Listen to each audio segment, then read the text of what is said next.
우리 하나님의 말씀을 함께 보시겠습니다. 하나님의 말씀 이사야 43장 14절에서 19절까지의 말씀입니다. 하나님의 말씀 이사야 43장 14절에서 19절까지의 말씀 우리 함께 한 절씩 교독하도록 하겠습니다. 제가 먼저 읽고 우리 여러분들이 한 절씩 읽고 이렇게 하겠습니다.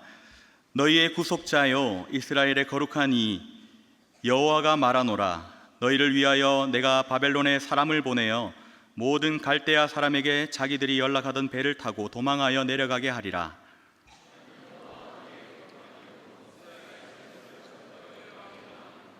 나 여호와가 이같이 말하노라. 바다 가운데에 길을, 큰 물 가운데에 지름길을 내고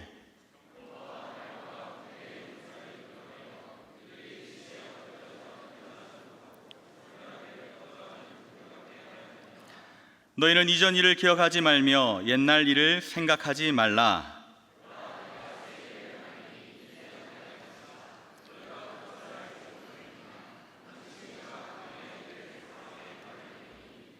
아멘.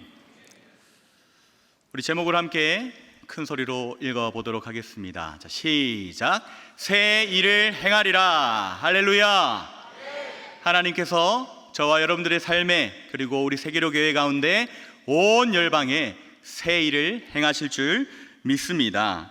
사랑하는 성도 여러분, 오늘 오후 예배에 나오신 우리 모두에게 하나님의 크신 은혜와 평강이 넘쳐나기를 축복합니다. 우리가 세상을 살아가다 보면 문득 지난 날을 떠올릴 때가 있습니다. 야, 그때 참 좋았지. 야, 그때 나 참 뜨거웠는데, 그때 진짜 뜨겁게 기도했는데, 그때 너무 좋았는데, 하나님이 크신 은혜를 경험했는데, 이렇게 하면서 과거의 추억에 젖어들기도 합니다. 우리 세계로 교회도 돌아보면 놀라운 기적 같은 발자취들이 가득한 교회입니다. 하지만 우리의 믿음은 과거에 머물러 있으면 안 됩니다. 하나님께서 이루실 새 일을 기대해야 할 줄 믿습니다. 오늘 말씀을 통해서 새 일을 우리에게 시작하시겠다고 약속하시는 살아계신 하나님을 만나고 그 하나님의 은혜를 깊이 누릴 수 있는 그런 시간이 되시기를 주님의 이름으로 축복합니다. 오늘 말씀의 배경이 되는 이사야 43장은 바벨론의 포로로 잡혀가 있던 이스라엘 백성들에게 주신 하나님의 위로의 말씀입니다. 당시 이스라엘 백성들은 나라를 잃고 포로로 살아가면서 야, 이제 우리 진짜 다 끝났구나, 이렇게 절망에 빠져서 패배주의에 사로잡혀 있었습니다. 당시 유다 백성들이 바벨론에서 보낸 이 70년의 세월은 참혹함 그 자체였습니다. 시편 137편을 보면 그들은 바벨론의 강변에 앉아서 예루살렘을 기억하며 눈물을 흘렸다고 기록합니다. 바벨론 사람들은 낙심해 있는 그들을 향해서 너희가 믿는 여호와를 위해서 어디 한번 즐겁게 노래나 한 자락 불러봐라며 조롱하고 모욕을 했습니다. 여러분, 성전은 무너졌고 하나님은 우리를 버리셨다는 이 패배주의가 그들의 영혼을 짓누르고 있었던 것입니다.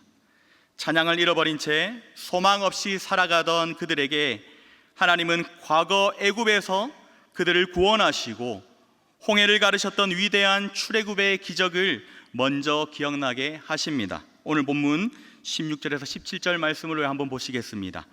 제가 읽겠습니다. 나 여호와가 이같이 말하노라.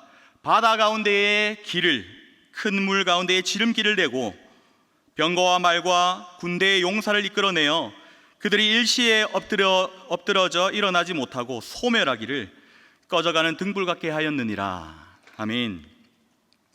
여러분, 하나님께서 이스라엘을 출애굽시키신 그 홍해의 기적 여러분 알고 계시죠? 출애굽한 이스라엘 백성들 뒤에는 세계 최강의 애굽의 군대, 이 병거와 마병들이 무시무시한 먼지를 일으키면서 쫓아오고 있습니다. 앞은 어떻습니까? 시퍼런 홍수와 같은 그런 홍해 바다를 만나게 되었습니다. 이 절체절명의 순간 하나님이 바다를 쫙 갈라주시면서 길을 내셨습니다. 이스라엘 백성들이 그 길을 이제 다 건너자 뒤따라오던 애굽의 수많은 전차와 군대들이 덮쳐오는 바닷물 속에서 힘없이 잠겨버립니다. 오늘 말씀은 이렇게 표현을 하고 있습니다. 그들이 꺼져가는 등불같이 소멸하였느니라. 여러분, 정말 짜릿하고 위대한 승리가 아닐 수 없습니다.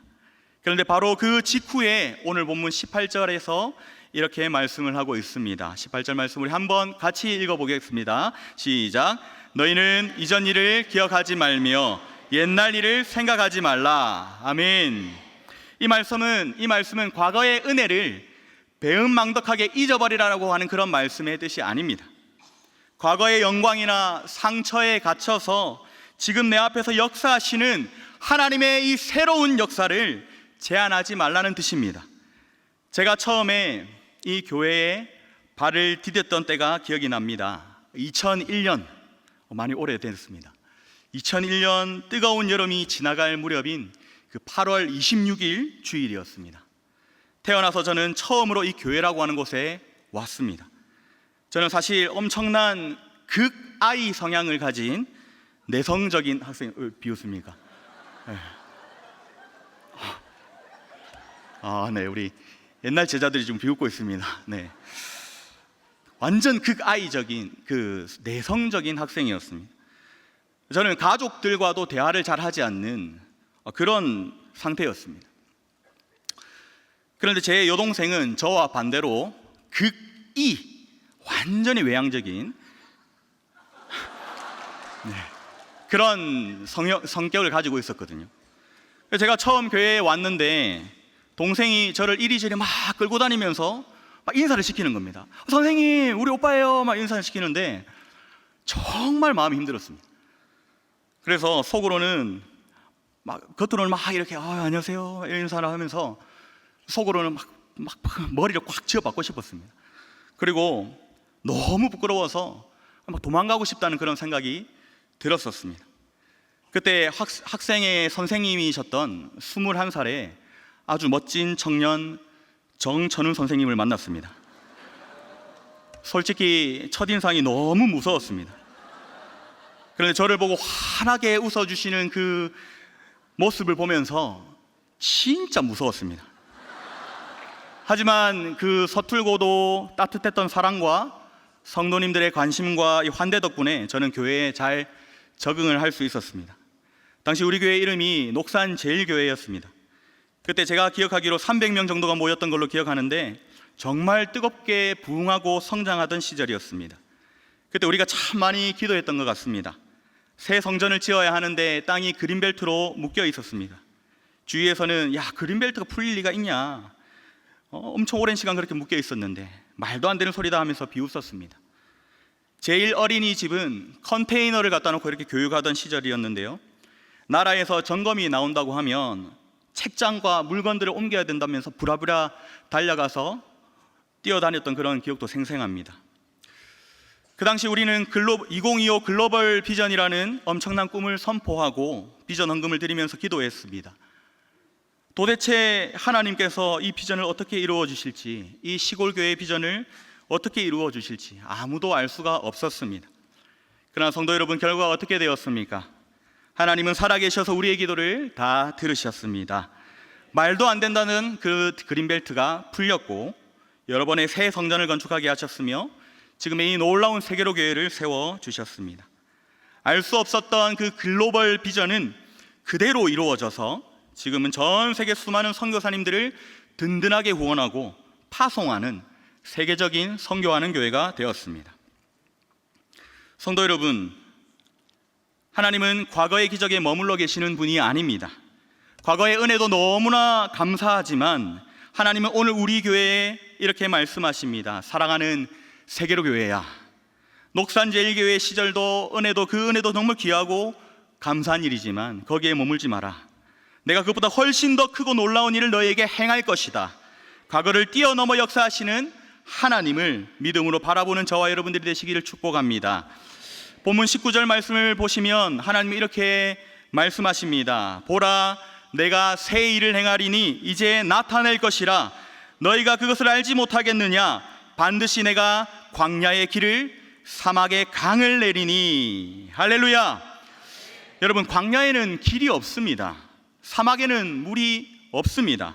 인간의 힘으로는 절대로 길을 만들 수 없고 강을 흐르게 할 수도 없습니다. 그러나 하나님이 행하시면 이 광야에 고속도로가 뚫리고 메마른 사막이 생수의 강으로 변하게 됩니다. 당시 포로들이 이 바벨론을 떠나서 고향 예루살렘으로 돌아가려면 수천 킬로미터를 걸어가야 했습니다. 아라비아 대사막을 가로질러야만 했습니다. 그곳에는 낮에는 살을 찢는 듯한 더위가, 밤에는 뼈를 깎는 듯한 추위가 엄습하는 곳이었습니다. 지도도 없고요, 마실 물도 없고요, 길도 없는 불모지였습니다. 어린 자녀들의 손을 잡고 늙은 부모님들을 모시고 그 사막을 통과한다는 것은 그냥 광야에서 죽으라는 소리와 같은 말입니다. 바로 그때 하나님이 말씀하시는 겁니다. 얘들아, 현실을 보면 도저히 길이 안 보이지.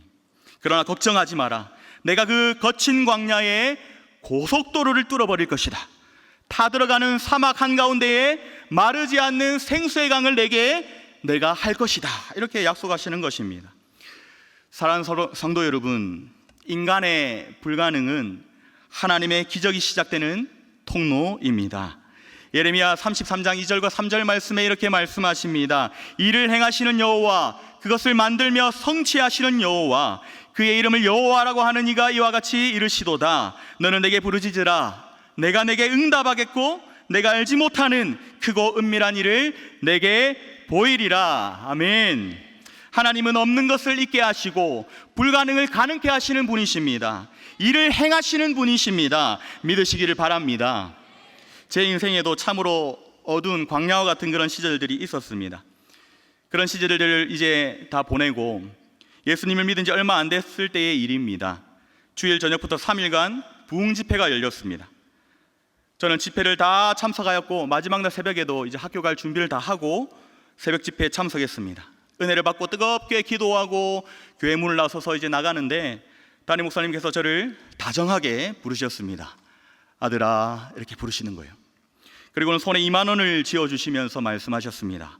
이런 놀라운 새벽 기도도 나오고, 자, 가서 책 사봐라, 이렇게 하시는 거예요.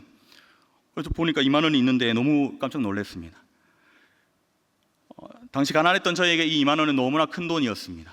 지금도 너무 감사합니다. 그런데 철없던 고등학생이었던 저는 그 돈을 들고 학교에 가서 점심시간에 친구들과 짤짤이를 했습니다. 어떻게 되었을까요? 다 꼬랐습니다. 네. 이 이야기가 담임 목사님 간증에도 나오지 않습니까? 좀 비슷한 부분이 있는 것 같습니다. 하지만 그 실패는 저를 큰 교훈을 얻게 하였고 그날 이후로 완전히 짤짤이를 끊었습니다. 그렇게 철없고 부족했던 저였지만 하나님의 은혜는 거기서 멈추지 않았습니다. 그해 겨울 부전기도원에서 열렸던 청소년 수련회에서 저는 하나님을 인격적으로 만나서 통곡하며 울었습니다. 눈물, 콧물, 침이 줄줄 흘렀습니다. 한참을 울면서 기도하다 보니까 바닥에 물이 흥건했는데 이게 무슨 물이지? 눈물인지 콧물인지 침인지 섞여가지고 알 수가 없었습니다. 그렇게 뜨겁게 기도하면서 하나님을 만났습니다. 광야 같은 제 인생에 하나님이 찾아오시니 막막했던 제 인생의 길이 열렸고 그 은혜가 저를 변화시켜서 저는 목사가 되어 오늘 여러분 앞에 이렇게 설 수 있게 되었습니다. 우리 세계로교회에 걸어온 길도 한번 보시기 바랍니다. 식당 1층에 가면 우리 교회가 지나온 길들을 이렇게 액자에 있는데 여기저기 광야의 길을 내신 흔적들이 있습니다. 지난 코로나 시절 세상 모두가 우리 교회를 비난하고 예배를 막았을 때 우리는 목숨 걸고 예배를 사수했었습니다. 그 대가로 교회가 폐쇄되는 그런 말도 안 되는 아픔도 겪었습니다. 세이브 코리아를 외치면서 전국의 성도들과 함께 아스팔트 위에서 눈물로 뛰어다녔던 기억도 있습니다. 인간의 눈으로 보면 거친 광야와 같았지만 하나님은 그 광야에 생각지도 못한 길을 내셨습니다. 가덕비전 센터를 선물로 주셔서 비가 오나 눈이 오나 매일 우리 성도님들이 구역별로 모여서 기도의 제단을 쌓게 하셨습니다. 바람 불면 날아갈 것 같은 그 천막에서 뜨겁게 기도했던 추억이 아직도 생생합니다. 또한 무려 17년 동안이나 눈물로 씨를 뿌리며 기도했던 우남 초중고 아카데미를 우리에게 허락해 주셨습니다. 수많은 다음 세대 아이들이 이곳에서 기독교 세계관을 가지고 하나님의 군사로 공부를 하고 있습니다. 인간의 생각으로는 불가능해 보였던 그 사막에 하나님이 생수의 강을 터뜨려 주신 줄 믿으시길 바랍니다. 19세기 미국의 선교 역사에 위대하게 쓰임을 받았던 D.L. 무디 목사님이 있습니다. 초등학교 교육도 제대로 받지 못했고 말도 어눌했던 구두 수선공 출신의 이 무디 목사님이 어떻게 시카고를 흔들고 전 세계 복음을 전하는 하나님의 통로가 될 수 있었을까요? 무디 목사님은 늘 자신의 부족함을 인정하며 이렇게 고백했다고 합니다. 나는 비록 지식이 없고 부족한 광야 같은 인생이지만 하나님이 내 손을 잡으시면 나의 삶은 주님의 길이 됩니다. 이렇게 고백했다고 합니다. 사람들이 그를 무시할 때 그는 하나님이 내실 길을 기대하며 기도했습니다. 결국 하나님은 무시했던 그를 통해서 수백만 명을 주님께로 인도하는 사막의 강물과 같은 그런 구원의 강물을 흘려 보내셨습니다. 사랑하는 성도 여러분, 우리 세계로교회의 역사와 저와 여러분들의 인생은 살아계신 하나님의 기적 그 자체입니다. 하나님께서 우리 마음에 소원을 주셨고 기도하게 하셨고 광야와 같은 길 위에 하나님의 승리를 새겨 넣어주셨습니다. 본문 19절 말씀을 다시 보시면 이렇게 말씀합니다. 반드시 내가 광야의 길을 사막에 강을 내리니 라고 말씀하십니다. 여기서 우리가 주목해야 될 부분은 하나님의 강력한 의지인 반드시라고 하는 이 단어가 들어 있습니다. 우리는 살아계신 하나님을 믿는다고 말하지만 솔직히 마음 한편으로는 정말 될까? 하나님이 이번에도 일하실까? 이렇게 하면서 하나님이 하실 일을 기대하지 못할 때도 있습니다. 우리는 어떻게 기적을 경험할 수 있을까요? 하나님은 누구에게 새 일을 행하실까요? 기도하는 사람과 그 공동체에 행하실 줄 믿습니다. 우리 한번 따라하겠습니다. 기적을 여는 열쇠, 기도. 믿으시길 바랍니다. 기도해야 합니다. 시편 81편 10절 말씀을 제가 읽겠습니다. 내 입을 크게 열라 내가 채우리라. 하나님은 우리의 믿음의 분량을 넓혀서 더 큰 꿈을 꾸고 입을 크게 열어 기도하기를 원하시는 것입니다. 우리 고등부도 오후 예배 후에 고등부 예배실에서 우리 친구들이 기도회를 합니다. 편한 의자가 있지만 돗자리를 깔고 바닥에 무릎 꿇고 엎드려서 기도를 합니다. 별명이 돗자리 기도회입니다. 겸손히 하나님 앞에 무릎을 꿇고 하나님의 일하심을 기대하며 눈물로 기도하는 친구들이 많이 있습니다. 지난 수요 예배 때 우리 진 목사님의 설교를 듣고 우리 고등부 제자반에서도 오감사를 하자 이렇게 얘기를 하고 어제부터 시작을 했는데요. 그랬더니 어제 한 친구가 카톡을 적는데 입력 중이라고 하면서 자꾸 입력이 안 되는 겁니다. 한참 시간이 지나서 이 친구의 카톡이 올라왔는데요, 깜짝 놀랐습니다. 무려 오감사가 아니라 67감사를 했더라고요. 좀 깜짝 놀라서 야, 내일 내 대신 네가 그냥 설교를 해야, 간증을 해야 되겠다 이렇게 얘기를 하긴 했는데 너무 대단한 친구가 있었습니다. 우리 말씀이 이 친구들의 마음을 변화시키고 인생을 변화시키고 삶을 역전시키는 그런 상황 가운데 있습니다. 오늘도 말씀을 듣고 우리는 각자의 삶에 적용을 해야 합니다. 각자의 삶에서, 가정에서, 또 구역에서, 학교와 사업터에서 기도하는 모임들이 많이 일어나기를 축복합니다. 사실 얼마 전까지만 해도 우리는 이 다니 목사님의 구속이라는 정말 말도 안 되는 아픔과 고통을 겪었습니다. 지금도 우리가 처한 이 현실을 보면 우리가 기도하는 제목과는 전혀 반대로 흘러가는 것만 같은 그런 일들이 많이 일어나고 있습니다. 답답하죠. 지금도 영적인 전선에서 날마다 수없이 영적 전쟁을 치르며 싸우고 있습니다. 하지만 성도 여러분, 낙심하지 마시기를 바랍니다. 하나님은 반드시 우리와 함께 하셔서 우리에게 승리를 주실 줄 믿습니다. 하나님이 보호하사 우리나라 만세인 것처럼 하나님이 보호하사 우리 세계로교회는 반드시 승리할 줄 믿습니다. 하나님은 지금 우리에게 또다시 새로운 꿈을 부어주고 계십니다. 다시 한번 이 땅에 영적 부흥을 꿈꾸고 노래하며 부르짖어 기도하도록 우리를 기도의 자리로 부르고 계십니다. 하나님께서 앞으로 우리 세계로교회를 어떻게 사용하실지, 우리는 어떤 상상할 수 없는 놀라운 일들을 우리에게 부어주실지 우리는 다 알 수 없습니다. 요즘 학생들이 이것을 유행하는 말로 이렇게 표현을 하더라고요. 와, 하나님이 우리를 얼마나 더 부흥시키실지 감도 안 온다, 이렇게 표현하더라고요. 여러분, 기적의 하나님께서 우리에게 새 일을 행하실 것을 믿으시기를 바랍니다. 중국의 복음화를 위해서 평생을 바쳤던 허드슨 테일러라고 하는 선교사님의 고백입니다. 그런 수많은 재정적 위기와 동력자의 죽음, 그리고 핍박 속에서도 낙심하지 않고 중국 내륙 선교를 마무리했습니다. 누군가 그에게 선교의 성공의 비결을 묻자 이렇게 말했습니다. 하나님의 방법에는 3가지 단계가 있습니다. 첫째는 불가능해 보인다는 단계입니다. 둘째는 어려워 보인다는 단계입니다. 그러나 셋째는 이루어졌다는 단계입니다. 저는 불가능해 보일 때마다 언제나 새 일을 행하실 하나님을 기대하며 무릎을 꿇었습니다. 그랬더니 하나님께서 반드시 이루어졌다라는 자리로 나를 인도하셨습니다. 성도 여러분, 이스라엘을 출애굽시키시고 바벨론 포로에서 해방하셨던 그 하나님이 바로 저와 여러분의 하나님이신 줄 믿으시길 바랍니다. 우리 세계로교회를 지금까지 불꽃 같은 눈동자로 지키시고 인도하셨던 그 하나님께서 앞으로 다가올 미래에도 우리보다 앞서 행하시며 거룩한 새 일을 행하실 줄 믿습니다. 제가 갑자기 고등부를 맡은 지 이제 2달이 조금 지났습니다. 지금까지 많은 것들을 정리하고 또 바꾸었고 이제 새롭게 달려갈 준비를 다 마쳤습니다.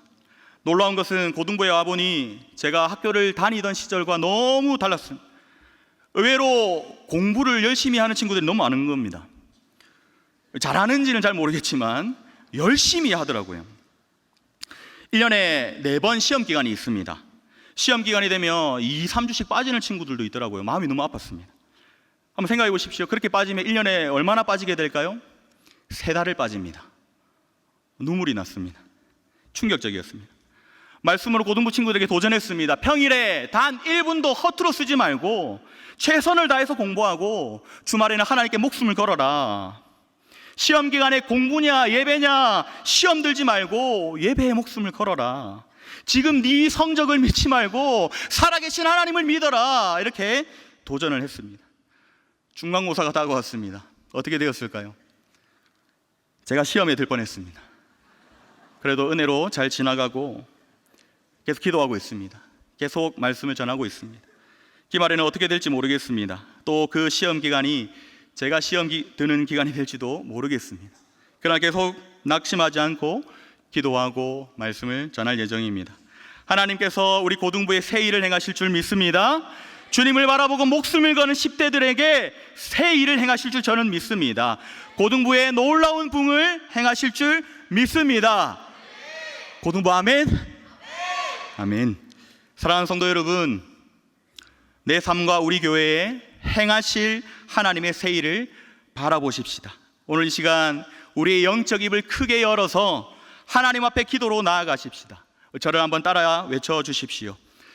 새 일을 행하실 하나님, 내 삶에 우리 교회에 온 열방에 부흥을 주옵소서. 입을 크게 열고 날마다 부르짖는 기도의 용사가 되게 하옵소서. 이 고백을 가지고 뜨겁게 기도하며 마침내 새 일을 행하실 하나님을 기대하는 저와 여러분들이 삶이 다 되시기를 주님의 이름으로 축원합니다. 아멘. 우리 함께 찬양하겠습니다.